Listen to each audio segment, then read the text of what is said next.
أعوذ بالله من الشيطان الرجيم بسم الله الرحمن الرحيم رب اشرح لي صدري ويسر لي أمري واحلل عقدة من لساني يفقه قولي رب زدني علما اللهم فقهنا في الدين اللهم اهدني وسددني يا مقلب القلوب ثبت قلبي على دينك اللهم اجعل عملي كله صالحا واجعله لوجهك خالصا ولا تجعل لأحد فيه شيئا. السلام علیکم ورحمۃ اللہ وبرکاتہ. انشاءاللہ آج ہم طہارت میں پانی کے مسائل اور اس کے احکام پر بات کریں گے. جیسا کہ ہم جانتے ہیں کہ کسی بھی قسم کی نجاست یا گندگی کو پاک کرنے کے لیے اسلام نے ہمیں دو چیزوں کا تصور دیا ہے، ایک پانی اور اگر پانی موجود نہ ہو تو مٹی. پانی ہمیشہ اپنی تمام صورتوں میں پاک ہے اور پانی کی ان تمام صورتوں سے طہارت کرنا جائز ہے، چاہے وہ برف ہوں، اولے ہوں، کھڑا پانی ہو، بہتا ہو، کم ہو یا زیادہ ہو. تھوڑی سی اس کی اور تفصیل ہے، کہاں تک اس کو ہم پاک سمجھیں گے، کب تک سمجھیں گے. پہلا تو یہ کہ یہ چیز کلیئر ہے ہمیں کہ پانی پاک ہے اور پاک کرنے والا ہے، اور اس کے بارے میں حدیث میں آتا ہے. ابو ہریرہ رضی اللہ عنہ کہتے ہیں کہ ایک آدمی نے نبی صلی اللہ علیہ وسلم سے پوچھا، اے اللہ کے رسول صلی اللہ علیہ وسلم، ہم سمندر کا سفر کرتے ہیں تو تھوڑا سا پانی ساتھ لے جاتے ہیں، اگر اس سے وضو کر لیں تو پیاسے رہ جائیں، یعنی اگر اس پانی کو ہم وضو کے لیے یوز کریں تو ہمارے پینے کے لیے نہیں پانی رہے گا، تو کیا ہم سمندر کے پانی سے وضو کر سکتے ہیں؟ آپ صلی اللہ علیہ وسلم نے فرمایا سمندر کا پانی پاک ہے اور اس میں مرا ہوا جانور یعنی مچھلی حلال ہے. اسے احمد، ابو داود، نسائی، ترمذی اور ابن ماجہ نے روایت کیا ہے. ہاں، کچھ صورتیں ہیں جس میں پانی ناپاک ہے اور اس سے طہارت نہیں ہوگی، جیسے تھوڑا پانی ہے اور اس میں نجاست گر جائے، کچھ گندگی گر جائے. آپ صلی اللہ علیہ وسلم نے فرمایا، ابو داؤد کی صحیح حدیث ہے، جب پانی کی مقدار 2 بڑے مٹکوں کے برابر ہو تو وہ ناپاک نہیں ہوتا. یعنی اگر 2 بڑے مٹکے ہیں اور اس کے بارے میں جو یہ بنے گا ٹوٹل وہ کتنا ہوگا، تقریباً 5 من اور 27 کلو گرام کے برابر سماتا ہے 2 مٹکوں میں. یعنی اتنا پانی اگر ہے، اتنا زیادہ ہے. اگر اس سے کم ہوگا، مثلا ایک گلاس ہے، ایک بالٹی ہے اور اس میں کچھ نجاست گر گئی ہے تو اس کو پاک کرنا ہے. پانی 2 بڑے مٹکوں کے برابر یا اس سے زیادہ ہو تو اس وقت ناپاک ہوگا. کب ہوگا؟ جب اتنا زیادہ پانی ہے، مثلا 5 من کے برابر، کہ جب نجاست اس کے رنگ، بو اور ذائقے میں سے کوئی وصف تبدیل کرتے ہیں. کیا مطلب ہے اس کا؟ یعنی کسی بھی قسم کا کچھ بھی ایسا گند ہے پانی میں جو گیا ہے جس کی وجہ سے پانی کا کلر، اس کی اسمیل یا اس کا ٹیسٹ، یہ 3 چیزوں میں سے کوئی چیز چینج ہو جائے. اس مسئلے پر علماء کا اجماع ہے، کنفرم ہے یہ کہ یہ اس صورت میں ناپاک ہو جائے گا اگر ان تینوں میں سے کچھ بھی چینج ہوا ہوا ہے. لیکن یہاں پر یہ یاد رکھیں کہ پاک چیز سے پانی کا رنگ یا ذائقہ یا دونوں بھی بدل جائیں تب بھی پانی پاک رہتا ہے. یہ ہم نجس کی بات کر رہے ہیں. جیسا کہ یہ حدیث میں آتا ہے، ام ہانی رضی اللہ عنہ فرماتی ہیں کہ نبی صلی اللہ علیہ وسلم اور میمونہ رضی اللہ عنہ نے ایک ٹب کے پانی سے غسل کیا، پانی میں گندے ہوئے آٹے کا اثر تھا. اور ہم جانتے ہیں جیسا آٹے والا پانی وہ بچ جاتا ہے تو بعد میں اگر اس کو ہم کسی چیز میں یوز کرنا چاہیں، یہاں تک کہ وضو کے لیے بھی، تو وہ کیا جا سکتا ہے. یہ نسائی کی روایت ہے. پھر کسی برتن سے اگر کتا پانی پی لے تو وہ پانی کیسا ہے؟ وہ پانی ناپاک ہو جاتا ہے، پاک نہیں رہتا ہے.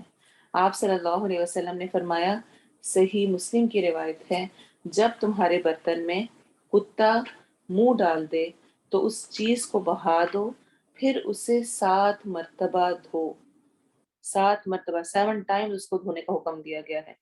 اور ایک اور صحیح مسلم کی روایت میں ہی آتا ہے، آپ صلی اللہ علیہ وسلم نے فرمایا جب کتا برتن میں منہ ڈال دے تو اس کو پاک کرنے کا طریقہ یہ ہے کہ برتن 7 مرتبہ دھویا جائے۔ پہلی دفعہ مٹی سے دھونا چاہیے، یعنی صرف ایسے اکیلا دھونا کافی نہیں ہے، بلکہ پہلی دفعہ مٹی سے دھونا ضروری ہے۔ یہ بھی صحیح مسلم کی روایت ہے۔ اور اس کی حکمت میں یہ آتا ہے کہ چونکہ کتے کا جو لعاب ہوتا ہے، جو اس کے اندر سے نکلنے والے جراثیم اور وہ ہوتے ہیں، وہ مٹی سے ہی صاف ہو سکتے ہیں، مٹی اس کو کل کرتی ہے۔ اس لیے پہلی دفعہ میں مٹی سے کرنے کو کہا گیا، اور اس کے بعد پھر پانی سے، لیکن 7 دفعہ کرنے کا حکم ہے۔ تو آپ سوچنے کہ پھر کتے کو رکھنے اور اس کو گھر میں پھرنے اور ان تمام چیزوں کا کیسا حکم ہوگا۔ لیکن اس کے علاوہ برتن دھوتے ہوئے یا دھونے کے بعد کلمہ شہادت پڑھنا، اسی طرح سے اگر اہل کتاب کے کوئی برتن ہیں ان میں پڑھنا اور ایسا کچھ پھونکنا اور ان کو پڑھ پڑھ کے کلمہ شہادت اپنے لیے حلال کرنا، ایسا کچھ بھی ہمیں نہیں ملتا ہے۔ اس اعتبار سے جس طرح مجبوری کی حالت میں اہل کتاب کے برتن سے پانی سے دھو کر استعمال کیے جا سکتے ہیں، جس طرح روایت میں آتا ہے ابو ثعلبہ خشنی رضی اللہ عنہ نے نبی صلی اللہ علیہ وسلم سے دریافت کیا، اے اللہ کے رسول صلی اللہ علیہ وسلم، ہم سفر کرنے والے لوگ ہیں، ہمارا گزر یہود و نصارہ اور مجوسیوں پر ہوتا ہے، اور ان کے برتنوں کے علاوہ ہمیں کوئی برتن میسر نہیں آتا، اس بارے میں کیا حکم ہے؟ تو آپ صلی اللہ علیہ وسلم نے فرمایا اگر اہل کتاب کے برتنوں کے علاوہ کوئی برتن نہ ملے تو ان کو پانی سے دھو لو اور ان میں کھاؤ پیو۔ اسے ترمذی نے روایت کیا ہے، یہ بھی صحیح حدیث ہے، تو یوز کیے جا سکتے ہیں۔ اسی طرح سے اگر کوئی عیسائی خاتون ہے یا کوئی اور ہے، وہ اگر برتن دھو دیتی ہے یا کام کر رہی ہے تو اس میں بھی کوئی حرج کی بات نہیں ہے۔ پھر بلی کی بات آتی ہے، بلی سے متعلق بھی ہمیں بہت کلیئر حکم ملتا ہے، احادیث موجود ہیں۔ بلی کا جھوٹا ناپاک نہیں ہوتا، جس طرح آتا ہے ابن ماجہ کی روایت میں، عائشہ رضی اللہ عنہا فرماتی ہیں کہ میں اور رسول صلی اللہ علیہ وسلم ایک ہی برتن سے وضو کرتے، حالانکہ اس پانی سے بلی بھی پی چکی ہوتی تھی۔ یہ ابن ماجہ کی روایت ہے۔ اور اسی طرح ابو داؤد، نسائی، ترمذی، ابن ماجہ، چاروں میں یہ صحیح روایت موجود ہے کہ آپ صلی اللہ علیہ وسلم نے بلی کے بارے میں فرمایا یہ ناپاک نہیں ہے بلکہ تمہارے پاس گھروں میں آتی جاتی رہتی ہے، یعنی اس نے اگر کسی پانی میں کہیں پر منہ مارا ہوا ہے تو وہ پانی ناپاک نہیں ہوگا، جس طرح سے کتے کے منہ مارنے سے ہوتا ہے۔ پھر جیسے میں نے پہلے کہا کہ استعمال شدہ پانی میں بھی نجاست نہ پڑی ہو تو پانی پاک رہتا ہے۔ ایک تو یہ ہے نا کہ کوئی صاف ستھری چیز جیسے آٹے کے سے بچا ہوا پانی ہے، کچھ بھی اس طرح کا ہے۔ ایک یہ ہے کہ استعمال شدہ پانی میں اگر نجاست نہیں ہے تو وہ پانی بھی پاک ہی رہے گا۔ مثلا ایک نے کسی نے یوز کیا ہے بالٹی میں، غسل کیا ہے، وضو کیا ہے، اس میں سے پانی لیا ہے، تو وہ پانی ایسا نہیں ہے کہ سارا گرایا جائے گا اور اگلا والا دوبارہ سے اس کو استعمال کرنے کے لیے نیا نکالے گا، وہ یوز کیا جا سکتا ہے۔ ایسے ہی جابر بن عبداللہ رضی اللہ عنہما کہتے ہیں کہ میں بیماری کی وجہ سے بے ہوش تھا، آپ صلی اللہ علیہ وسلم میری بیمار پرسی کے لیے تشریف لائے، آپ صلی اللہ علیہ وسلم نے وضو کیا اور وضو سے بچا ہوا پانی مجھ پر ڈال دیا تو مجھے ہوش آ گیا۔ اسے بخاری نے روایت کیا ہے۔ تو وضو سے بچا ہوا پانی تھا، استعمال شدہ پانی تھا، لیکن نجاست نہیں تھی تو اس پانی کو پاک قرار دیا گیا۔ ویسے بھی ایک بہترین علاج ہے نظر بد کا۔ ہم نے لاسٹ ٹائم جادو پر بات کی، جادو اور نظر بد دونوں مختلف چیزیں ہیں۔ جادو تو کیا جاتا ہے لیکن نظر کا لگنا، جس کی لگی ہو اس کو بھی پتہ نہیں ہوتا، اور کسی کی بھی نظر لگ سکتی ہے، اچھی نظر بھی لگ جاتی ہے اور بری نظر بھی، یعنی اپنے والدین کی نظر بھی اولاد کو لگ سکتی ہے، اور کسی حسد کرنے والے کی نظر بھی لگ سکتی ہے، کچھ بھی۔ تو اس کا بہترین حل یہ ہوتا ہے کہ وضو کے پانی سے جو بچا ہوا پانی ہے اس کو اس پر ڈالا جائے جس کو نظر لگی ہوئی ہے، اور اس طرح غسل کا بھی وہ ایک ڈیٹیلڈ پروسیجر ہمیں ملتا ہے۔ تو نظر اس سے اتاری جا سکتی ہے اس انداز میں۔ تو اسی طرح جس طرح یہ آ رہا ہے کہ بیمار تھے، بیماری کی وجہ سے بھی ہوش تھے، تو آپ صلی اللہ علیہ وسلم نے وضو کیا اور وضو سے بچا ہوا پانی ڈال دیا تو اس شخص کو یا اس کو جو بھی وہ تھے صحابی، ان کو ہوش آ گیا۔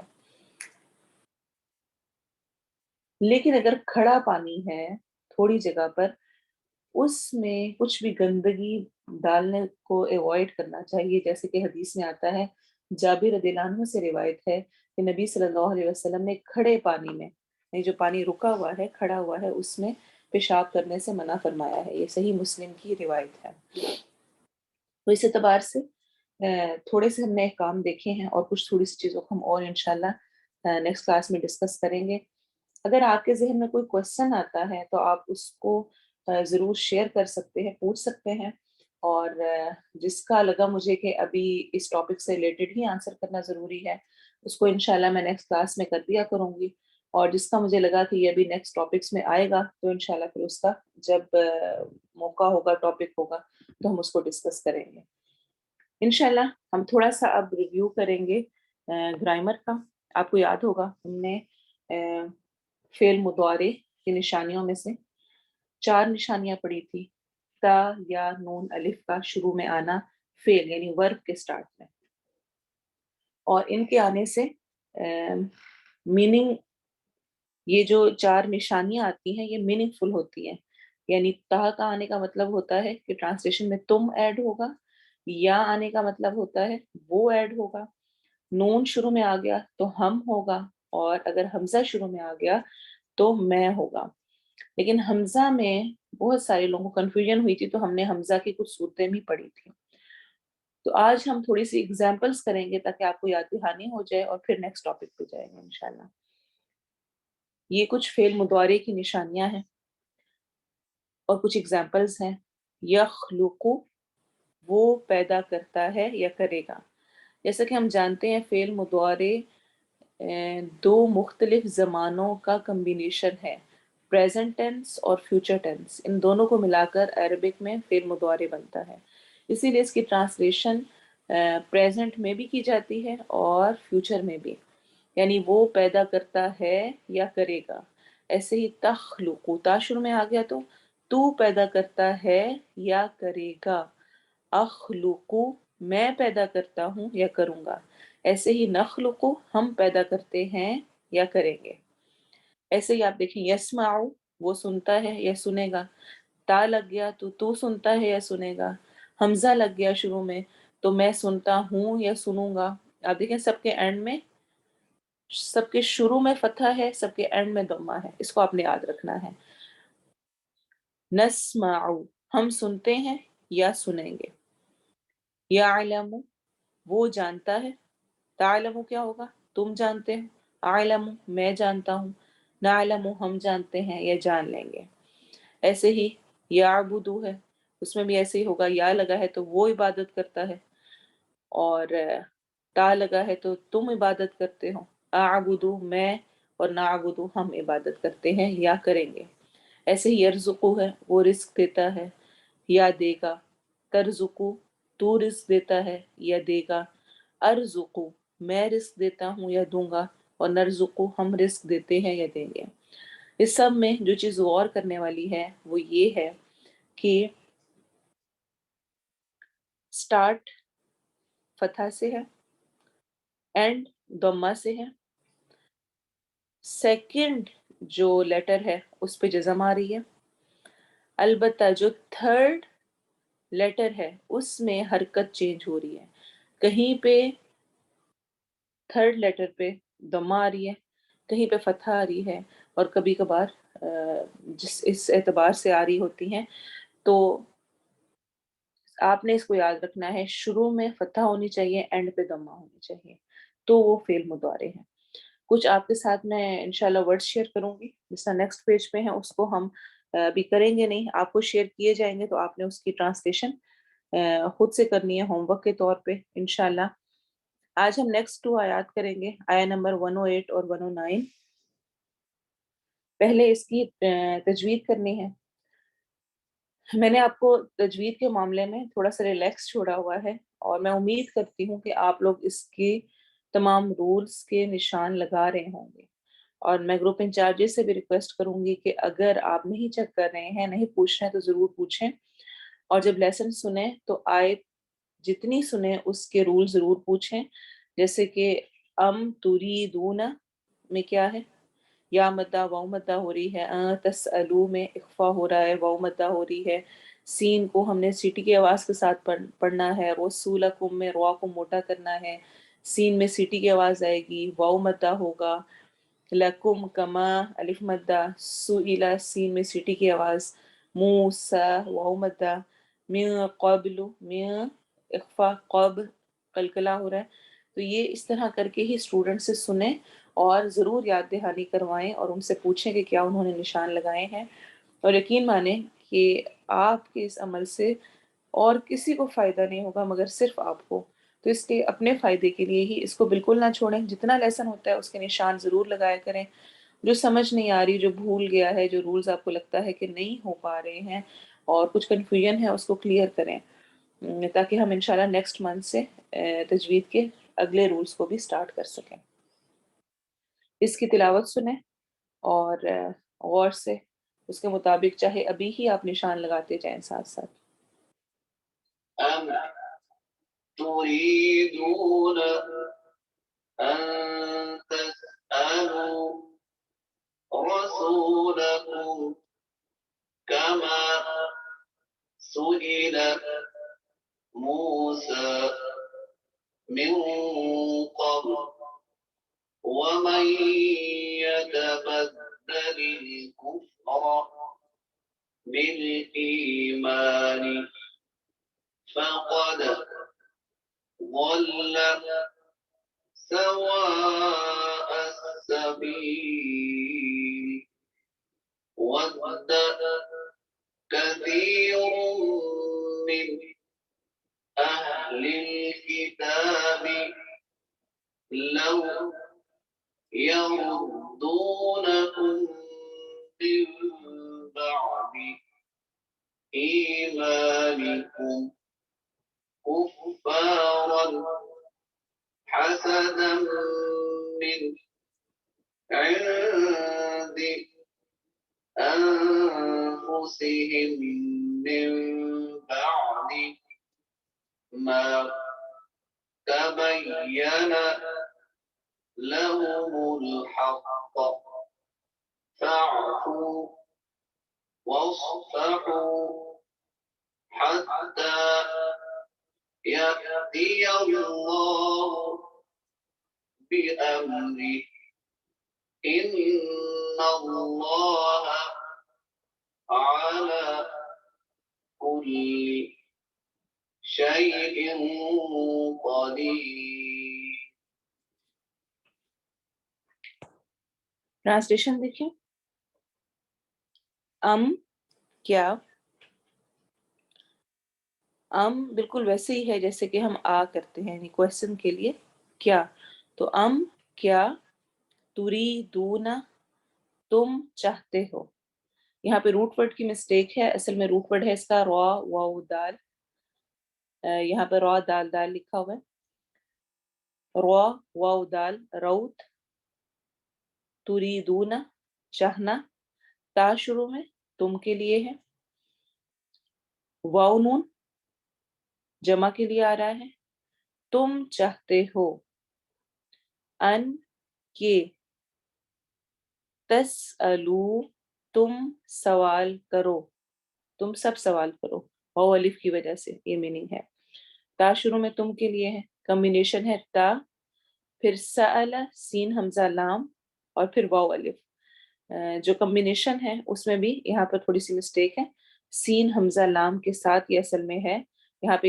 یا واو لام بائی مسٹیک لکھا گیا ہے، رسولکم اپنے رسول سے، رسول کم اپنے، اور وصلہ رسالہ، رسالہ بھی کیا ہوتا ہے جس میں خبر پہنچائی جاتی ہے، رسول بھی وہ ہوتا ہے جو کہ خبر پہنچانے والا ہے، اہم اخبار، اہم خبروں کو لے کر آنے والا ہوتا ہے، کما جیسا کہ، کما کا جیسے، اور کما ملا کر جیسا کہ، سئیلا سوال کیے گئے، سئیلا سو شروع میں ہو گیا، جب بھی فعل ماضی اس شکل میں آئے کہ شروع میں اس کے ضمہ ہو، سیکنڈ لیٹر میں کسرہ ہو، تو وہ فعل مجہول ہوتا ہے. مجہول سے مراد یہ کہ کیے گئے کی ٹرانسلیشن ہوتی ہے، جس طرح ہم نے فعل مضارع کا بھی پڑھا تھا کہ کیا جاتا ہے، کیے جائیں گے، کہ اگر اس کے شروع میں ضمہ ہو اور سیکنڈ لاسٹ لیٹر پہ فتحہ ہو. لیکن فعل ماضی یعنی پاسٹ ٹینس میں شروع میں ضمہ ہوتی ہے اور سیکنڈ لیٹر پہ کسرہ آ رہی ہوتی ہے. تو سئلہ سوال کیے گئے، موسیٰ موسیٰ علیہ السلام، من قبل اس سے پہلے، قاف با لام روٹ ورڈ ہے، ومن اور جو کوئی، ٹھیک ہے، من نہیں ہے من ہے، تو من جو کوئی، یتبدل بدلے میں لے گا، بدل دے گا، یا شروع میں وہ کے لیے، اور تبدل بدل سے ہے چینج کرنا، بدل دینا، الکفرہ کفر کو، الکفر کافرہ کفرہ سے ہے، بالایمانی ساتھ ایمان کے، بی ساتھ ال ایمان ایمان کے، حمزہ میم نون اس کا روٹ ورڈ ہے، ف پس یا تو، قد تحقیق، فقد تو تحقیق، دولا وہ بھٹک گیا، دولا دلال سے ہے، دوالین جس طرح سورۃ الفاتحہ کے اینڈ پہ آتا ہے، اور دلال بھی گمراہی کو کہتے ہیں، وہ بھٹک گیا، سواء سیدھے، سین واو یا، جس طرح کہ ہم نے سورۃ البقرہ کے شروع میں پڑھا تھا، سواء علیہم برابر ہے ان کے لیے، ایکول ہے، ایک جیسا ہے. تو کوئی چیز ایکول کب ہوتی ہے؟ جب بالکل سیدھی ہوتی ہے، یعنی سیدھے، سواء سیدھے کو کہتے ہیں. سین واو یا اس کا روٹ ورڈ ہے، سویہ، السبیل راستے سے، سبلا سین با لام سبل،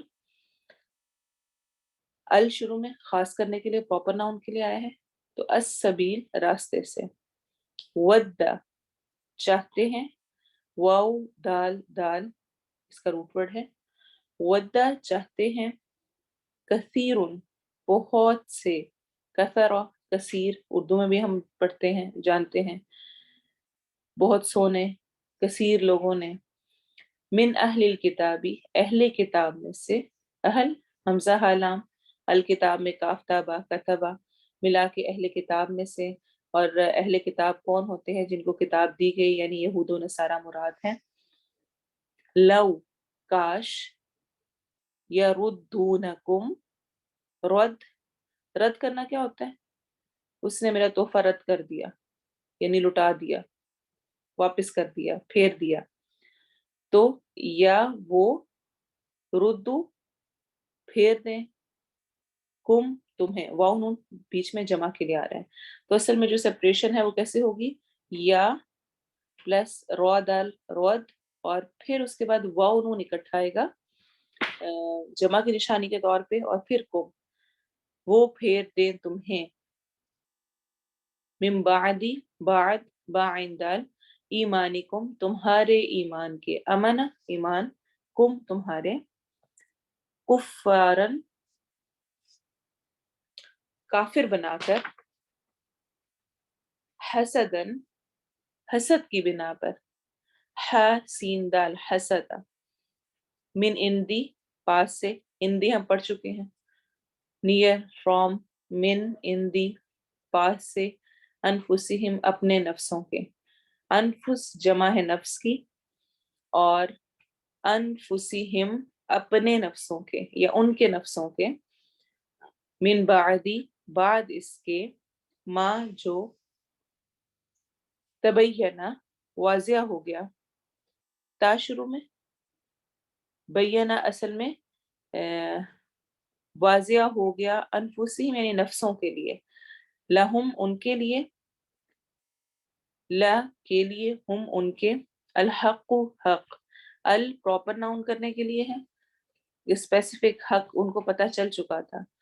فاعفو فاعفو پس معاف کر دو، فا شروع میں پس کے لیے، اور عفو عین فا واو، واو یہاں پر ڈراپ ہے اور آخر میں واو الف آ رہا ہے جمع کے لیے، پس معاف کر دو، جس طرح ہم اردو میں بھی یوز کرتے ہیں عفو وہ درگزر کرنا، عفو درگزر کیا ہوتا ہے اصل میں؟ معاف کرنا. بس معاف کر دو. وصفحو اور درگزر کرو. وصفح، فعفو اور وصفحو دونوں فعل امر ہیں، یعنی کہ آرڈر کے لیے ہیں. تو کیسے پڑھے جائیں گے؟ وصفحو اگر واو نہ ہو تو یہ پڑھا جائے گا اسفحو. اور درگزر کرو، اور اس کا روٹ ورڈ کیا ہوگا؟ صاد فح. واو الف آخر میں دونوں کے جمع کے لیے ہے. حتی یہاں تک کہ یأتی لے آئے. یأتی اللہ لے آئے اللہ تعالیٰ. یا شروع میں وہ، اتا یا روٹ ورڈ ہے، وہ لے آئے اللہ. تو چونکہ اللہ فائل ساتھ ہی ہے اس لیے ہم وہ کو لکھنے کی ضرورت محسوس نہیں کرتے، ہم کہتے ہیں لے آئے اللہ تعالیٰ. بی امری حکم اپنا. بی ساتھ امری ہی حکم ہی اپنا. ہی کا مطلب ہوتا ہے اس کے، وہ. جب ہم یہاں ٹرانسلیشن کریں گے تو ہم بجائے اس کے کہ اس کا حکم، ہم کہیں گے حکم اپنا. ان بے شک اللہ اللہ تعالیٰ علی اوپر، کل ہر شیئن چیز کے، شین یا حمزہ روٹ ورڈ ہے، قدیر بہت قدرت رکھنے والا ہے. قاف دال را قدرہ قدرت سے ہے. قدیر ہونا، قادر المطلق ہونا یعنی مکمل طور پہ ہر چیز پر قدرت رکھنے والا. قدیر اللہ کے ناموں میں سے ایک نام ہے، بہت قدرت رکھنے والا ہے. اب اس کی تلاوت سنیں. أم تريدون أن تسألوا رسولكم كما سئل موسى من قبل ومن يتبدل الكفر بالإيمان فقد ضل سواء السبيل ود كثير من أهل الكتاب لو يردونكم من بعد إيمانكم كفارا حسدا من عند أنفسهم من بعد ما تبين لهم الحق فاعفوا واصفحوا حتى يأتي الله بأمره إن الله على كل شيء قدير.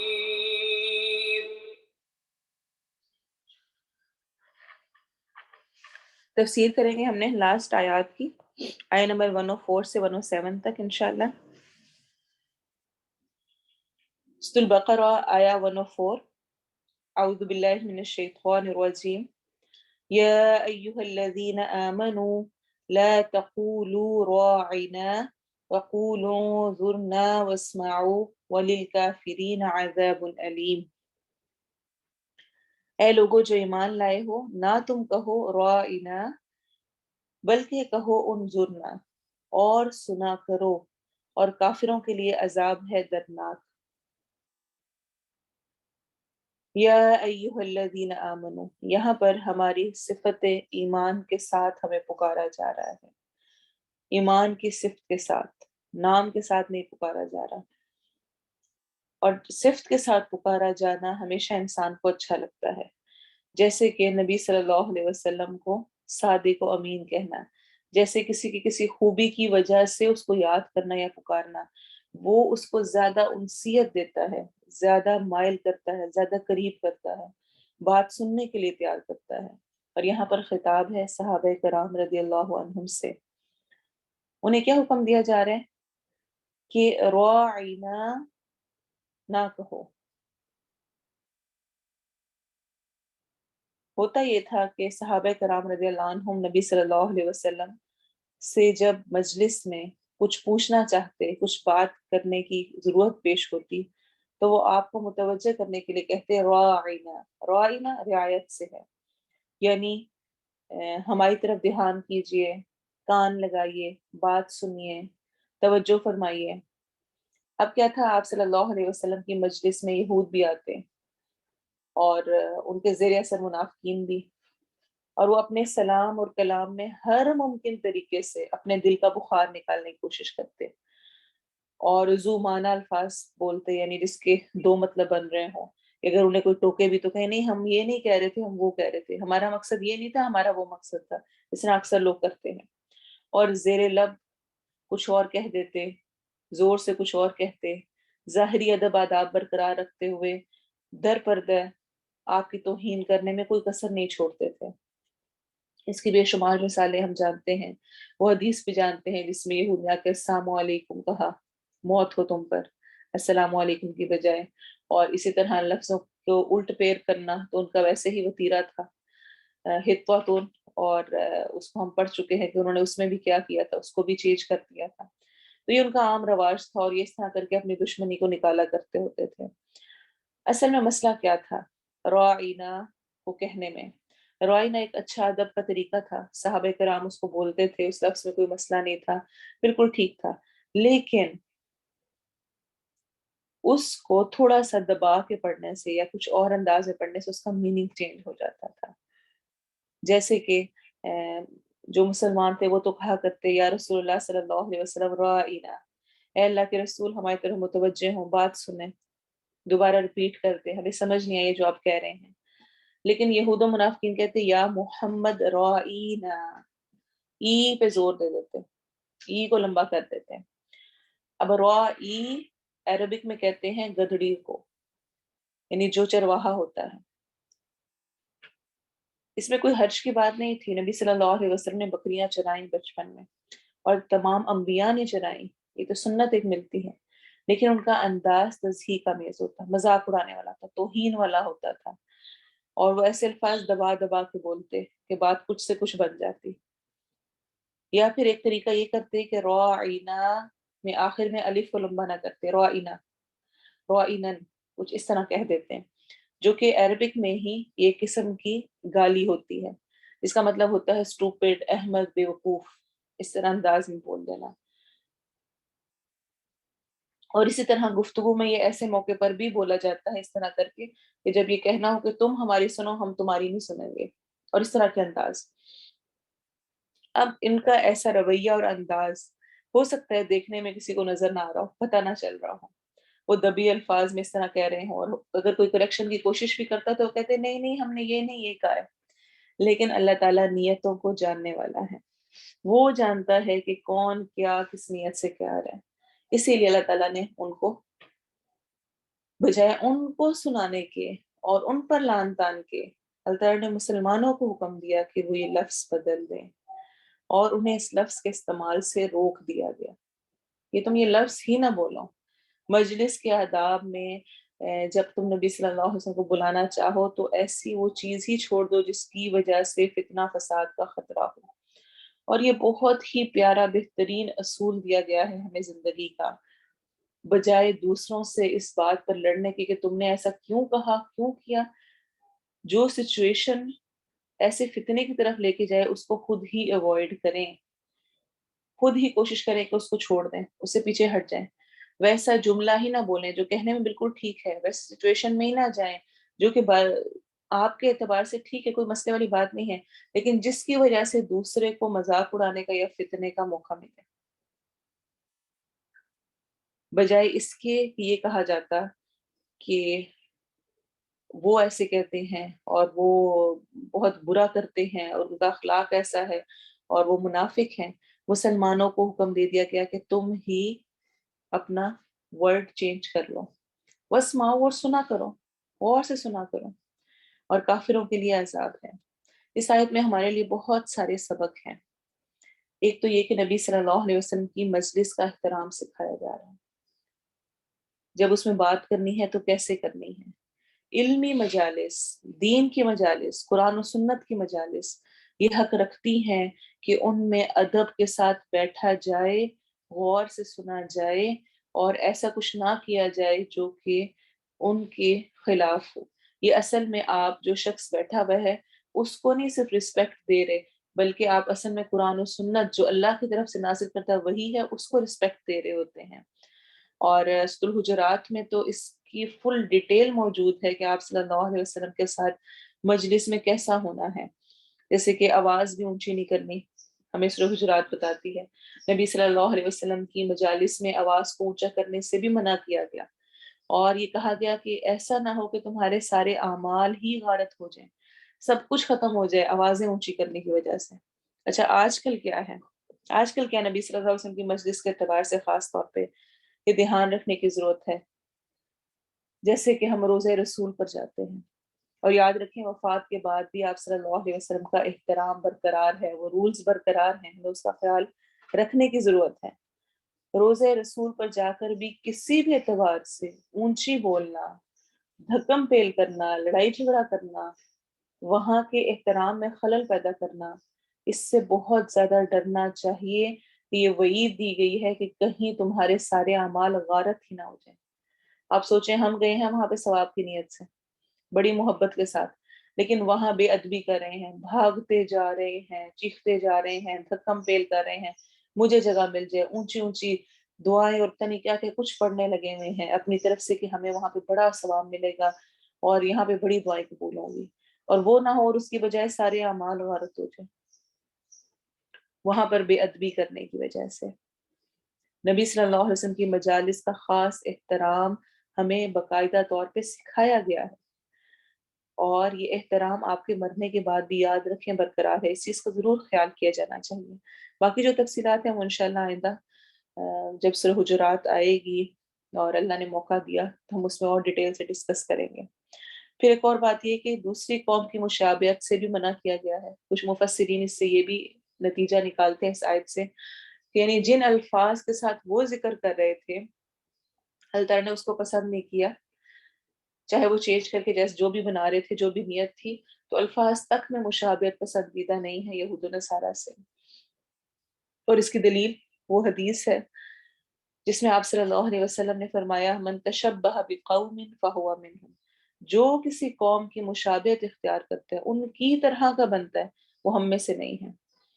جو ان کے تہوار ہیں ان کو مناتا ہے، جو ان کے ڈریسز ہیں اسپیسیفک ویسے ڈریسز پہنتا ہے، جیسے ان کے بالوں کے سٹائل ہیں، جو فیشن ان کا ہے ویسے فیشن اختیار کرتا ہے، فہو منہم، تو وہ انہی میں سے ہے، انہی کی لائن میں کھڑا ہوگا کل قیامت کے دن جب وہ ان کے ساتھ اٹھایا جائے گا۔ دیکھیں ایک ہے جنرل رولیں لباس کی، وہ سارے پہنتے ہیں، ہر طرح کے لوگ پہنتے ہیں، ہر طرح کے مذہب کے پہنتے ہیں، کوئی حرج نہیں ہے۔ ایسے ہی باقی فیشن کے اعتبار سے ہی چلے آپ سمجھ لیں کہ جو کچھ بنانا پہننا ہے اوڑھنا ہے سب میں کامن ہے۔ اور ایک ہے کسی خاص قوم سے مشابہت رکھنے والی چیز جو کہ خاص طور پہ ان کو اسپیسیفائی کرتی ہے، اس سے خاص طور پر منع کیا گیا ہے۔ اور ایک اور اہم بات جو ہمیں اس سے پتہ چلتی ہے کہ قرآن کو درست پڑھنا کتنا ضروری ہے۔ آپ دیکھیں وہ تو جان بوجھ کے یہ کرتے ہوتے تھے، اور ہم انجانے میں کتنی جگہ پر جہاں لمبا نہیں کرنا وہاں لمبا کر دیتے ہیں، اور جہاں لمبا کرنا ہے وہاں نہیں کرتے۔ اس طرح رائنا کی ایگزامپل دیکھ لیں، رائنا کو اگر رائنا پڑھ دیں، کیونکہ بہت سارے لوگ غلطی میں پڑھتے ہیں، تو وہ چرواہا بن جاتا ہے، اور اگر رائنا کے الف کو لمبا نہ کریں تو اس کا مطلب احمق اسٹوپڈ بن جاتا ہے۔ تو قرآن کی ایک ایک لفظ کی حرکت جو تجوید ہے نا، اور جو اس میں بار بار آپ کو یہ نصیحت کی جاتی ہے کہ ایک ایک لفظ کو ٹھیک پڑھنا ہے، کوئی حرکت لمبی نہ ہو، کوئی حرکت کم نہ ہو، جو قرآن میں لفظ لکھا ہے وہ پڑھا جائے۔ کہیں پر الف آ رہا ہے، واو ساکن آ رہا ہے، یا ساکن الف واو یا مد اکثر لوگ ڈراپ کرتے ہیں، وہ ڈراپ نہیں ہونا چاہیے، میننگ چینج ہو جاتا ہے۔ اور ایسے ہی جو نہیں ہے وہ ایڈ نہیں ہونا چاہیے۔ ہماری اکثر فتحہ ضمہ کسرہ جو زبر زیر پیش ہے وہ لمبی ہو رہی ہوتی ہیں، تو یہ کوئی چھوٹی مسٹیک نہیں ہے، یہ بہت بڑی مسٹیک ہے، اس میں خیال کیا جانا چاہیے، اس کو ناپسند قرار دیا گیا ہے۔ پھر آپ دیکھیں کہ جب بھی کوئی شخص اللہ تعالیٰ کی طرف بلاتا ہے اور دعوت کا کام کرتا ہے تو اس کے دشمن لازمی طور پر ہوتے ہی ہیں، وجود میں آتے ہی ہیں، اور وہ کبھی چھپے کبھی سامنے کچھ نہ کچھ اظہار کرتے رہتے ہیں، اور یہ اصل میں ان کے برے اخلاق کی علامت ہے، آپ کی نہیں۔ آپ دعوت کا کام کر رہے ہیں، اگر وہ برا کریں تو آپ کو اس کے جواب میں برا نہیں کرنا، آپ کو اس میں اچھے ہی رہنا ہے۔ کسی کو کچھ کہنے کے بجائے اپنی حفاظت کرنی چاہیے۔ اچھا اس میں ایک ایگزامپل بہت اہم ہے، اور وہ ہے بچوں کی لڑائیاں۔ جب بچوں کی آپس میں لڑائی ہوتی ہے تو اکثر والدین کیا کرتے ہیں، دوسروں کے بچوں کو بلیم کرتے ہیں، اس نے ایسا کیا، اس نے آ کے مارا، اس نے یہ کیا تھا، اور وہ ایسا ہے، اور وہ ایک اور بڑا فساد بن جاتا ہے، بڑوں کی لڑائیاں آپس میں شروع ہو جاتی ہیں، بچے وہیں پہ کھیل کود کے لیے دوبارہ اکٹھے ہو جاتے ہیں۔ بہترین حل یہ ہوتا ہے کہ اپنے بچے کو سمجھایا جائے، اور جس سچویشن میں یہ پیش آیا ہے اس سچویشن کو ایوائڈ کیا جائے، بچوں کو سمجھایا جائے کہ آئندہ آپ نے مثلاً یہ کھلونا جس پہ لڑائی ہوئی ہے یہ نہیں لینا، آپ کو اس کی جگہ میں یہ دے دوں گی، یا اگر آپ اس طرح نہیں کریں گے تو آپ کو فلاں فائدے دوں گی، کچھ نہ کچھ آلٹرنیٹ دے کر۔ تو اس سے کیا ہوگا کہ وہ جو لڑائی ایک فساد ہے وہ اس سے بچت ہو جائے گی، وہ نہیں ہوگی۔ پھر یاد رکھیں کہ الفاظ کا اچھا استعمال انتہائی ضروری ہے، ایسے الفاظ سے بچنا چاہیے جن سے فتنے کا اندیشہ ہو۔ بعض دفعہ بذات خود الفاظ خراب نہیں ہوتے، لیکن ان کا کسی خاص موقع پر استعمال فتنے کا باعث بن جاتا ہے، اور ہم جانتے بھی ہوتے ہیں لیکن ہم جان بوجھ کے ان الفاظ کو نکالتے ہیں، ایسے جملے بولتے ہیں جس سے کہ دوسرے کو تکلیف ہو۔ ایسا نہیں ہونا چاہیے۔ گھٹیا الفاظ کا استعمال مومن کے شایان شان نہیں ہے۔ مومن بد اخلاق نہیں ہوتا۔ مسلمان کا اسلام نماز روزے سے نہیں بلکہ اس کے اخلاق سے ظاہر ہوتا ہے، وہ کیسا ہے۔ پھر ایک اور بات جو ہمیں سمجھ آتی ہے وہ یہ کہ جو کوئی بھی بات کہہ رہا ہو، کچھ سمجھا رہا ہے، کچھ پڑھا رہا ہے، اس کو غور سے سننا چاہیے۔ آگے وَاسْمَعُوا، اور غور سے سنو، دوبارہ پوچھنا ہی نہ پڑے، سمجھ لو۔ ہاں اگر نہیں سمجھ آئی پوچھ سکتے ہو، لیکن پہلی دفعہ ہی غور سے دھیان سے سننے کی کوشش کرو۔ سوری۔ اور آخری بات یہ کہ اگر آپ کسی چیز سے آپ دوسرے کو منع کریں تو صرف منع نہ کریں بلکہ اس کی جگہ پر کیا کرنا ہے وہ بھی بتائیں، یعنی آلٹرنیٹ ضرور دیں۔ یہ تربیت کا بہترین انداز ہے۔ اللہ تعالیٰ نے مسلمانوں کو ایسے ہی نہیں چھوڑا، یہ نہیں کہا اے لوگوں جو ایمان لائے ہو رائنا نہ کہا کرو، بس یہاں پہ بات ختم نہیں کی، بلکہ بتایا پھر کیا کہا کرو۔ کبھی بھی کوئی برائی، کوئی غلط عادت، کوئی چیز بھی چھوڑنے کے لیے ضروری ہے کہ اس کی جگہ پر ایک اچھی عادت کو ڈیولپ کیا جائے۔ جب بھی کسی کو یہ کہیں کہ یہ نہ کرو تو ضرور بتائیں کہ کیا کرو۔ ہم اکثر والدین اس تربیت کے معاملے میں اس اعتبار سے ناکام رہتے ہیں کہ ہم بچوں کو بہت ساری باتوں میں نو نو نو کر رہے ہوتے ہیں، یہ نہیں کرنا، اس کو نہیں چھیڑنا، یہ فلاں چیز نہیں کرنی، فلاں کام نہیں کرنا، لیکن وہ کریں کیا یہ نہیں بتاتے ہیں۔ تو آلٹرنیٹ دینا بہت ضروری ہے، ساتھ بتانا، پازیٹیو ایکٹیویٹیز دینا۔ اگر یہ نہیں کرنی ہے، فون نہیں دیکھنا ہے، تو پھر ہم کیا کریں؟ بیٹھے ہوئے بور ہو رہے ہیں، اب بتائیں ہم کیا کریں؟ ہمارے پاس کچھ بھی نہیں کرنے کو۔ تو میکسیمم سولوشن دینے چاہیے۔ جب خالی جگہ ہوگی تو وہاں پہ کباڑ بھرتا ہے، صاف نہیں رہتی۔ اسی طرح خالی وقت بھی میں بھی انسان کباڑ والے کام ہی کر رہا ہوتا ہے، کباڑ ہی بن جاتا ہے، فالتو کام کیے جاتے ہیں، اس کا موقع ہی نہیں آنا چاہیے۔ بہت سارے لوگ کہتے ہیں، مثلا ہم بھی ایسے ہی ہیں کہ ہم جب کوئی بہت موٹیویشن والا لیکچر سنتے ہیں، کچھ ہم پڑھتے ہیں، کوئی جنت کی آیات پڑھتے ہیں، دوزخ کا پڑھتے ہیں، تو ہم کہتے ہیں نہیں اب نہیں، میں نے غلط کام کرنے، تو کیا کہتے ہیں اب میں نے گانے نہیں سننے، آج کے بعد سے اب میں ڈرامے نہیں دیکھوں گی، موویز نہیں دیکھوں گی، ٹھیک ہے، کہتے ہیں نا یہ ایسے کرتے ہیں، لیکن ہم اس کے لیے آلٹرنیٹیو سوچتے پھر میں کیا کروں، یعنی وہ ٹائم جو میں 3 3 گھنٹے موویز دیکھنے ہیں وہ کرنے میں لگاتی ہوتی تھی، اس کی جگہ پر اب میں کیا کروں گی، اس کو نہیں ہم لے کر آتے، جس کی وجہ سے ہم کامیاب نہیں ہو پاتے۔ ہم خود کو کچھ دن روکتے ہیں اور دوبارہ وہیں پہ پہنچ جاتے ہیں۔ تو یہ ضروری ہے کہ جب آپ کسی عادت کو چھوڑنا چاہیں یا کسی کو اگر چھڑوانا چاہتے ہیں، جیسے بچوں کو کہتے ہیں، تو اس کی جگہ پہ آلٹرنیٹ ضرور لائیں۔ اگر میں اس ٹائم میں یہ نہیں کروں گی تو اس ٹائم میں اور میں پھر کیا کر سکتی ہوں، اور اس کی جگہ پر کچھ لے آئیں، تو وہ عادت چھوڑنا آسان ہوگا، بچوں کی تربیت کے لیے بھی ان کو اس سے ہٹانا زیادہ آسان ہوگا۔ آگے آیا نمبر 105، ما يود الذين كفروا من أهل الكتاب ولا المشركين أن ينزل عليكم من خير من ربكم۔ نہیں چاہتے وہ جنہوں نے کفر کیا اہل کتاب میں سے، اور نہ ہی مشرکین، خاص طور پر مشرکین ہیں جو مکہ مدینہ کے تھے، کہ نازل کی جائے تم پر کوئی خیر تمہارے رب کی طرف سے، یعنی کسی قسم کی کوئی خیر، نہ دنیا میں نہ آخرت میں۔ اور علیکم کون؟ نبی صلی اللہ علیہ وسلم اور آپ کے ساتھی۔ تو انسان دنیا میں امتحان کے لیے یاد رکھے، اس کے خیر خواہ بھی ہوں گے، چاہنے والے بھی ہوں گے اور مخالف اور حسد کرنے والے بھی ہوں گے. یہ پارٹ آف لائف ہے، یہ فیکٹ ہے، اسے ایکسیپٹ کرنا چاہیے. نبی صلی اللہ علیہ وسلم جس سے بہترین اخلاق کسی کا نہیں تھا، جن سے بہترین معاملات کسی کے نہیں تھے، ان کے ساتھ بھی دشمنی اور حسد رکھنے والے لوگ موجود تھے.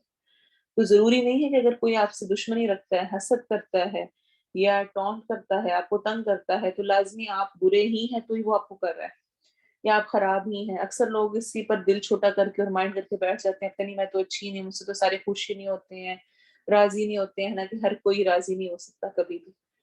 انسانوں کو، لوگوں کو راضی نہیں کیا جا سکتا ہے.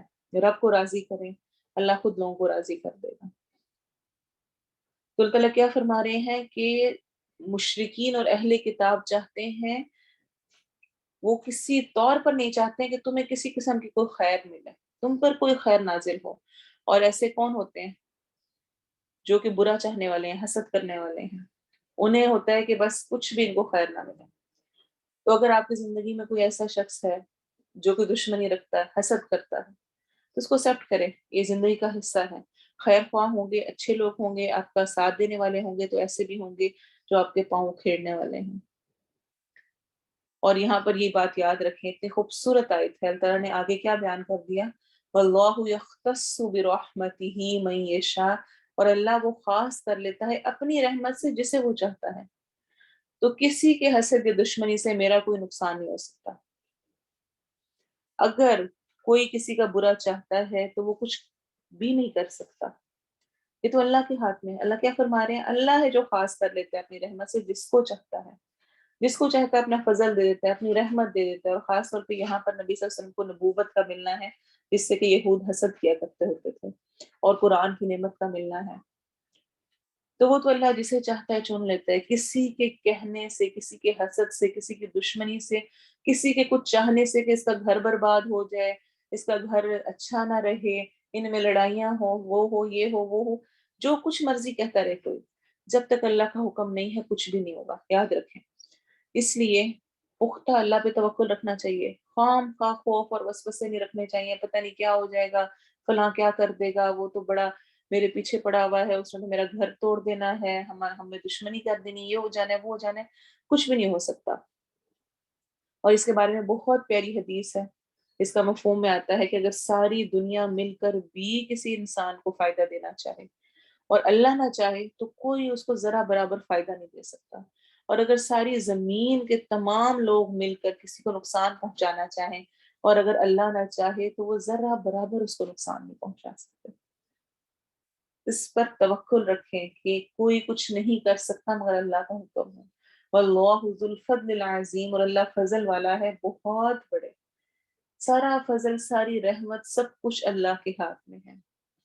اور پھر اسی میں یہ بھی یاد رکھیں کہ صرف دوسروں کو نہیں کوسنا یا دیکھنا، اپنے آپ کو بھی چیک کرنا ہے کہیں میں تو کسی کو ملنے والے فضل، خوشی کی وجہ سے غمگین تو نہیں ہوں، پریشان تو نہیں ہوتی. ہائی اس کو اتنا کچھ مل گیا، اس کے پاس تو فلاں چیز بھی ہے، وہ تو بڑی اچھی، اس کا گھر، اس کا شوہر بہت اچھا، اور اس کے پاس تو یہ فلاں نعمت بھی فلاں. حسد کرنا اور کوڑنا یہ پسندیدہ نہیں. یہ اللہ کی رحمت ہے. اللہ جس کو چاہتا ہے دیتا ہے، دنیا کے اعتبار سے ہو، آخرت کے اعتبار سے ہو، دین کے اعتبار سے ہو، دنیا کے اعتبار سے ہو. یہ سب اللہ کی تقسیم ہے. وہ جس کو جیسے چاہتا ہے دیتا ہے. اور اس پر راضی رہنا ہی انسان کا ایمان کو مضبوط رکھتا ہے. جو مجھے ملا الحمدللہ، جو دوسرے کو ملا اس پر بھی الحمدللہ. اللہ مجھے بھی عطا کرے، مجھے شوق ہے تو میں چاہتی ہوں تو یہاں نہیں تو آخرت میں اللہ مجھے میرے صبر کا پھل دے. لیکن ہمیشہ پازیٹیو رہیں، قناعت کریں. اگر لالچ میں پڑیں گے تو کبھی بھی فائدہ حاصل نہیں ہوگا. دو وادیاں بھی اگر مل جائیں آدم کو تو وہ تیسری وادی کی خواہش کرے گا. حدیث کیا کہتی ہے؟ اور اس کا پیٹ نہیں بھر سکتی مگر قبر کی مٹی. پیٹ تو کبھی نہیں بھرتا، یہ بھی مل جائے، وہ بھی ہو جائے، اس طرح بھی ہو، اس طرح بھی ہو. تو اللہ کا فضل جس کے لیے وہ چاہتا ہے وہ عطا کر دیتا ہے. آیت نمبر 106 بہت اہم آیت ہے. قرآن کے مختلف علوم ہیں، جس طرح علم التجوید ہے، تجوید پڑھنے کا، اور گرامر ہوتی ہے اور اس طرح ڈفرینٹ ہوتی ہیں. اسی طرح علم ناسخ و منسوخ ہے، قرآن کے علوم میں سے ایک علم ناسخ و منسوخ ہے، یعنی کسی آیت کا آ جانا اور کسی آیت کا اس سے پچھلی آیت کا ختم ہو جانا، ایک حکم کے آنے سے دوسرے حکم کا ختم ہونا، یہ نسخ کہلاتا ہے. اور اس علم کو ناسخ و منسوخ کا علم کہتے ہیں. اس موضوع پر بے شمار کتابیں موجود ہیں، اور یہ ایسا علم ہے جس کا علم کسی قرآن کے طالب علم یا خاص طور پہ استاد کو ہونا انتہائی ضروری ہے، ورنہ وہ اپنے ساتھ بہت سارے لوگوں کو خراب کر سکتا ہے، بھٹکا سکتا ہے. نس کا معنی ہوتا ہے بعد میں آنے والے حکم کے ساتھ پہلے کسی حکم کا ختم ہو جانا. ما ننسخ من آیت، جو بھی ہم منسوخ کرتے ہیں کوئی آیت، او ننسیہا، یا ہم بھلوا دیتے ہیں اسے، نأتی بخیر منہا، ہم لے آتے ہیں اس سے بہتر، او مثلیہا، یا اس جیسی ہی. الم تعلم ان اللہ علی کل شیء قدیر، کیا نہیں آپ نے جانا، آپ نہیں جانتے کہ بے شک اللہ ہر چیز پر قدرت رکھتا ہے. چونکہ یہود، پچھلی آیت میں ہم نے پڑھا، آپ صلی اللہ علیہ وسلم کو ملنے والی نعمتوں پر بہت حسد کرتے تھے، تکلیف محسوس کرتے تھے.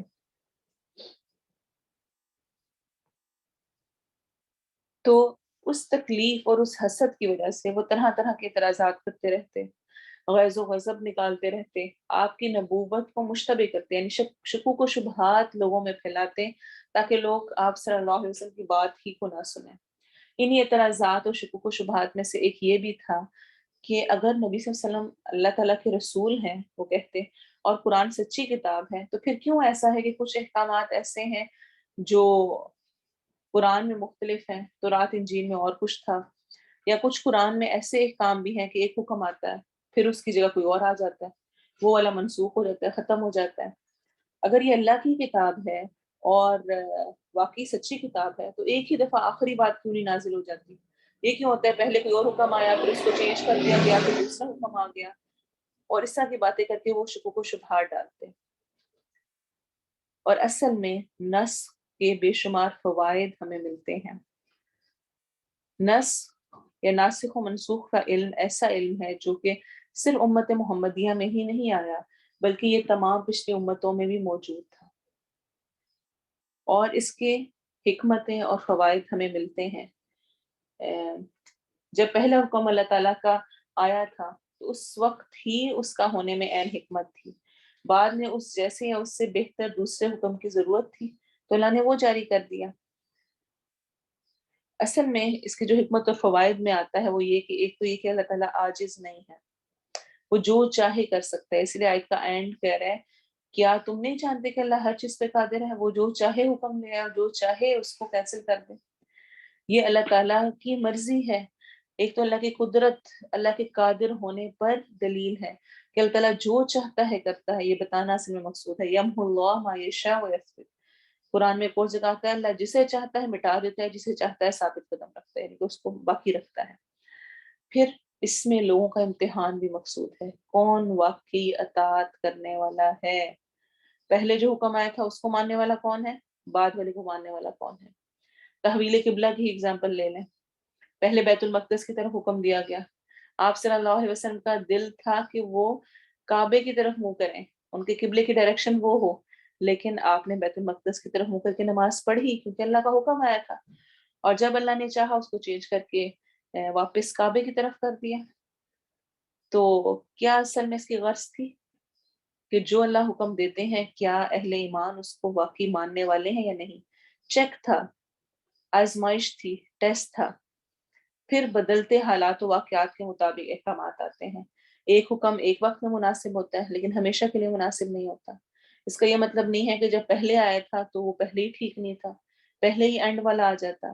آپ کسی ڈاکٹر کے پاس جائیں، وہ پہلے جو ڈوز دے گا یا کوئی بھی نسخہ کوئی بھی میڈیسن لکھ کے دے، نیکسٹ ٹائم جائیں تو کہ نہیں اس کو نہ لیں، آپ یہ والی لیں. تو ہم کہیں گے اچھا پہلے ہی تم نے کیوں نہیں دے دی تھی، پہلے ہی ٹھیک دے دیتے. تو اصل میں جو اصل میں مقصد کیا ہے کہ پہلا والا غلط تھا؟ نہیں، ضرورت کے مطابق، حالات کے مطابق جیسا چاہیے ہوتا ہے ویسے ہی کر دیا جاتا ہے۔ اور اس کے علاوہ ایک بڑی حکمت ناسخ و منسوخ میں بتدریج حکم کا آنا ہے۔ بتدریج یعنی کہ سٹیپ بائی سٹیپ حکم کا آنا، تاکہ عمل کرنے میں آسانی ہو۔ اور اس کی سب سے بڑی مثال شراب کے بارے میں حکم کا آنا ہے۔ پہلے اس کو کہا گیا یسألونک عن الخمر والمیسر، وہ آپ سے شراب اور جوئے کے بارے میں پوچھتے ہیں، کیا کہا گیا؟ قل فیہما اثم کبیر ومنافع للناس، کہہ دیجئے ان میں فائدے بھی ہیں لوگوں کے لیکن گناہ زیادہ بڑا ہے۔ پھر کچھ عرصے بعد حکم آیا سورہ نساء میں آیا نمبر 43 میں کہ جب تم نماز پڑھ رہے ہو لا تقربوا الصلاۃ وانتم سکارى، جب نماز پڑھے ہو تب شراب کے قریب نہ جانا۔ لوگوں کو ہو گیا اچھا ہم نے اب 5 وقت نماز پڑھنی ہے تو شراب نہیں پینی، اور اسٹرکٹ ہو گئے، اچھا رات میں کسی وقت پی لی یا کسی ایسے ٹائم میں پی لی۔ پھر آہستہ آہستہ کر کے جب وہ اس سے بھی ہٹ گئے تو تیسرے میں سورۃ المائدہ میں پھر حکم آ گیا کہ یہ غلط ہے، حرام ہے، اس سے بچ جاؤ۔ تو بتدریج سٹیپ بائی سٹیپ حکم کا آنا تاکہ لوگوں کے لیے عمل کرنا آسان ہو، یہ بھی ناسخ و منسوخ کی حکمت ہے۔ نسخ ہونا یا ایک آیت کا آنا دوسری آیت، پہلی آیت کا ختم ہو جانا، یہ 3 قسم کا ہے۔ نسخ کی 3 اقسام ہیں۔ پہلی ہوتی ہے نسخ اللفظ و بقاء الحکم، یعنی کہ جو ورڈز ہیں وہ ختم ہو جاتے ہیں۔ قرآن میں کوئی آیت نازل ہوئی، وہ آیت ختم ہو جاتی ہے، منسوخ ہو جاتی ہے، یعنی اس کی تلاوت نہیں کی جاتی، لیکن اس کا حکم باقی رہتا ہے۔ جیسے کہ رجم کی آیات ہے، رجم کی آیات قرآن میں موجود نہیں ہے، آیت منسوخ ہو چکی ہے، لیکن اس کا حکم باقی ہے۔ اور یہ ہمیں کیسے پتہ چلا حکم باقی ہے؟ حدیث سے، عمر رضی اللہ عنہ کی صحیح روایت میں تفصیل سے یہ موجود ہے۔ پھر دوسری قسم ہوتی ہے حکم منسوخ ہو جاتا ہے لیکن آیت باقی رہتی ہے، حکم باقی نہیں رہا لیکن آیت باقی رہی ہے۔ جیسے کہ عورت کی عدت پہلے جاہلیت میں 1 سال قرار دی گئی تھی، وہ آیت بھی موجود ہے، لیکن اس کے بعد اس کو 4 مہینے 10 دن کر دیا گیا، وہ آیت بھی موجود ہے۔ تو پہلی والی منسوخ ہو چکی ہے لیکن اس کی تلاوت باقی ہے، حکم باقی نہیں ہے۔ اب جس کو ناسخ و منسوخ کے علم کا ہی پتہ نہیں ہوگا تو وہ کیا کرے گا؟ وہ اس کو بھی دین کا ایک حکم کنسیڈر کرے گا۔ اور ایسے ہی آپ دیکھیں شراب کی حرمت کی، جس طرح ہم نے کہا تو جو پہلی 2 آیتیں وہ منسوخ ہو چکی ہیں۔ کوئی اب کہے کہ نہیں قرآن میں تو لکھا ہوا ہے کہ صرف نماز کے وقت جو ہے وہ شراب نہیں پینی، اس کے علاوہ پی سکتے ہیں، تو ایسا نہیں ہے، وہ آیت منسوخ ہو چکی ہے، تلاوت میں باقی ہے لیکن حکم میں باقی نہیں رہی ہے۔ تیسرا ہوتا ہے آیت اور حکم دونوں ہی منسوخ ہو جاتے ہیں، جیسے کہ تحویل قبلہ میں بیت المقدس کی طرف رخ کرنا اور پھر اس کا حکم کو بھی ختم کر دینا، دونوں چیزیں ہی ہو گئی۔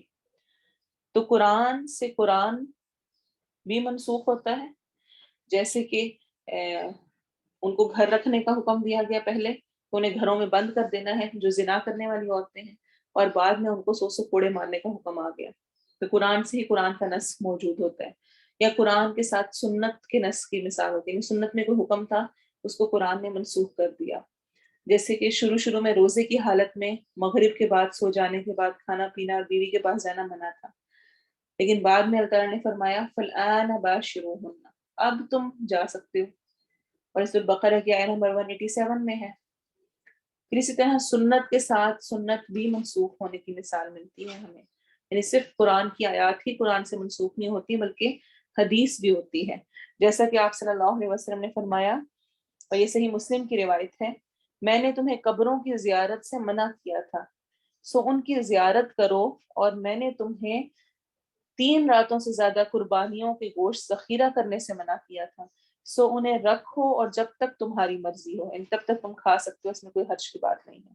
تو یعنی پہلے منع کیا تھا اور بعد میں وہ کرنے کا حکم دیا، تو پہلا حکم منسوخ ہو گیا اور دوسرا والا ناسخ ہو گیا۔ تو اس کا مطلب ہے قرآن کے ساتھ قرآن منسوخ ہو سکتا ہے اور سنت بھی ہو سکتی ہے، اور ایسے ہی سنت کے ساتھ سنت بھی منسوخ ہو سکتی ہے، اور اس کی جو حکمت یا فائدہ ہے اس کو ہم ڈسکس کر چکے ہیں۔ ہوپ فلی آپ کو یہ کلیئر ہوگا، سمجھ آ گئی ہوگی۔ اللہ تعالیٰ ہمیں اس پر عمل کی توفیق دے۔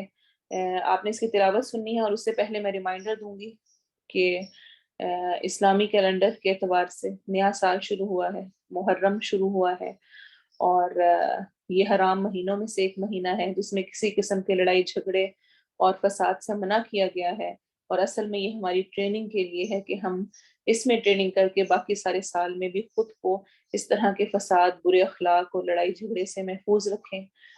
اس کی ضرور پریکٹس کریں، اس کو ذہن میں رکھیں۔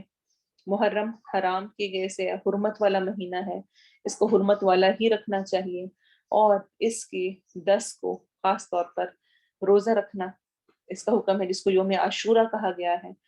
ہمارے ہاں صرف اور صرف شیعہ کے اعتبار سے محرم کو یاد کیا جاتا ہے، حالانکہ محرم کی فضیلت اس سے بہت پہلے سے ہے۔ محرم کا یہ سب کچھ تو پیش آیا تھا 61 ہجری میں جا کے، یعنی ہجرت کا 61 ایئر تھا، 60 کے بعد 61، یعنی کہ وہ ایئر چل رہا تھا، اس وقت یہ واقعہ پیش ہے۔ اس سے پہلے تو یہ روزے کا فرض کہہ لیں، یا روزے کی اہمیت کا ہونا، یا اور واقعات کا پیش آنا، جیسے کہ فرعون کا غرق ہونا، موسیٰ علیہ السلام کو اسی دن نجات ملی تھی، یا الفیل کا واقعہ بھی تبھی پیش آیا تھا، اور اس طرح مختلف واقعات ہمیں ملتے ہیں جو کہ محرم میں پہلے سے ہوئے ہیں۔ تو اس اعتبار سے پہلے سے ہی اس کی فضیلت موجود ہے۔ آپ صلی اللہ علیہ وسلم نے اس عاشورہ کے دن کو، عاشورہ عشر سے ہے، اور عشر کہتے ہیں عربک میں 10 کو، یعنی جو 10واں دن بنتا ہے۔ آپ صلی اللہ علیہ وسلم نے فرمایا، میں سمجھتا ہوں کہ اللہ تعالیٰ عاشورہ کے دن کے روزے کے بدلے گزشتہ یعنی پچھلے 1 سال کے گناہ معاف کر دے گا۔ صحیح مسلم کی روایت ہے، تو کوشش کریں رکھیں۔ اور عبداللہ بن عباس سے روایت ہے، جب نبی صلی اللہ علیہ وسلم مدینہ تشریف لائے تو یہود کو یوم عاشورہ کا روزہ رکھتے ہوئے دیکھا، تو پوچھا تم اس دن روزہ کیوں رکھتے ہو؟ انہوں نے جواب دیا، یہ عظمت والا دن ہے، اس دن اللہ تعالیٰ نے موسیٰ علیہ السلام اور ان کی قوم کو نجات دی تھی، اور فرعون اور اس کی قوم کو غرق کیا تھا، تو ہم موسیٰ علیہ السلام نے بطور شکر چونکہ روزہ رکھا تو ہم بھی اسی لیے رکھتے ہیں۔ آپ صلی اللہ علیہ وسلم نے فرمایا، موسیٰ سے تمہاری نسبت ہم زیادہ قریب ہیں، اسی لیے آپ نے خود بھی روزہ رکھا اور صحابہ کرام کو بھی حکم دیا، اور ساتھ آپ نے فرمایا کہ جب اگلا سال ہوگا تو اگر اللہ نے چاہا تو ہم 9 تاریخ کا روزہ بھی رکھیں گے، تاکہ یہود و نصارہ کی طرح یعنی مشابہت نہ ہو، لیکن آپ اس سے پہلے ہی وفات پا گئے تھے، تو پسندیدہ ہے کہ 9 اور 10 محرم کا اکٹھا رکھا جائے۔ اللہ تعالیٰ ہمیں عمل کی توفیق دے۔ تلاوت سن لیں جو آیات ہم نے ابھی کی ہیں، اور پھر دعا پڑھتے ہیں۔ يا أيها الذين آمنوا لا تقولوا راعنا وقولوا انظرنا واسمعوا وللكافرين عذاب أليم ما يود الذين كفروا من أهل الكتاب ولا المشركين أن ينزل عليكم من خير من ربكم والله يختص برحمته من يشاء الله ذو الفضل العظيم ما ننسخ من آية أو ننسها نأت بخير منها أو مثلها ألم تعلم أن الله على كل شيء قدير ألم تعلم أن الله له ملك السماوات والأرض وما لكم من دون الله من ولي ولا نصير۔ اللہ تعالیٰ ہم سب کو عمل کی توفیق دے، جو سیکھا اس کو ضرور شیئر کیا کریں۔ میں ہر دفعہ آپ کو ریمائنڈر دیتی ہوں، سوائے کچھ 2-4 لوگوں کے، باقیوں کی طرف سے نہیں آتا، یا آپ کی ذمہ داری ہے یا آپ کے فرائض میں سے ہے کہ آپ ان پوائنٹس کو شیئر کریں جو کہ آپ نے سیکھے ہیں، تاکہ آپس کے روابط اور ایک دوسرے کے ساتھ ڈسکشن میں سیکھنے کا موقع ملے۔ اللہ تعالیٰ ہم سے ہماری کوششوں کو قبول فرمائے۔ سبحانک اللہم و بحمدک، اشہد ان لا الہ الا انت، استغفرک و اتوب الیک۔ سبحان ربک رب العزت عما یصفون، وسلام علی المرسلین، والحمد للہ رب العالمین۔ والعصر ان الانسان لفی خسر الا الذین آمنوا وعملوا الصالحات وتواصوا بالحق وتواصوا بالصبر۔ السلام علیکم ورحمۃ اللہ وبرکاتہ۔